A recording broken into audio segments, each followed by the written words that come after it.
Linggo, Marso 9. Iibigin mo ang iyong kapwa gaya ng iyong sarili. Mateo, Kabanatang 22, talatang 39. Likas lamang na isipin natin ang ating sariling kapakanan at magkaroon ng timbang na paggalang sa sarili. Dahil kung hindi, mawawalan ng kabuluhan ang teksto natin para sa araw na ito. Ang wastong pag-ibig na ito sa sarili ay ibang-iba sa pag-ibig na makasarili na binanggit ni Apostol Pablo sa 2 Timoteo, Kabanatang 3, talatang 2. Sa halip, ito ay isang makatuwirang pagpapahalaga sa sarili.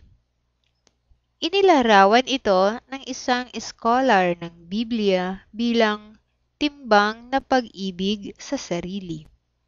Hindi ito labis na paghanga sa sarili anupat sinasabing ako ang pinakamagaling o kaya'y sobrang paghamak sa sarili anupat sinasabing ako ang pinakakawawa.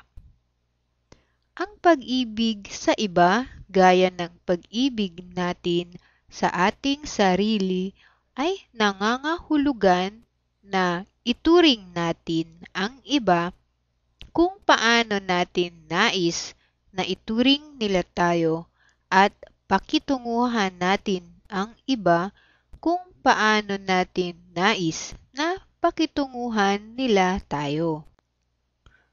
Sinabi ni Jesus, lahat ng mga bagay kung gayon na ibig ninyong gawin ng mga tao sa inyo, gayon din ang dapat ninyong gawin sa kanila.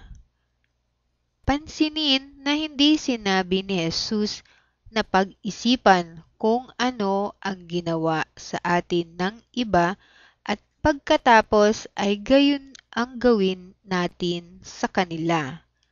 Sa halip, kailangan nating isipin kung ano ang gusto nating paraan ng pakikitungo sa atin ng iba at pagkatapos ay gayon ang gawin natin sa kanila.